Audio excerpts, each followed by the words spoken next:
আর আপনি এটা জিজ্ঞাসা করছেন যে এই 5,000 টাকা নিয়ে আপনি কি করবেন?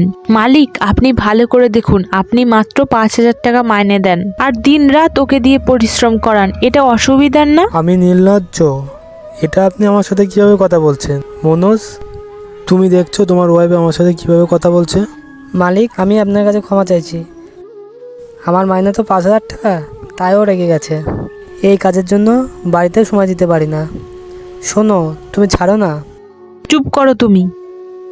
দেখুন মালিক, ও হয়তো আপনাকে কিছু বলবে না, কিন্তু আমি চুপ করে থাকবো না।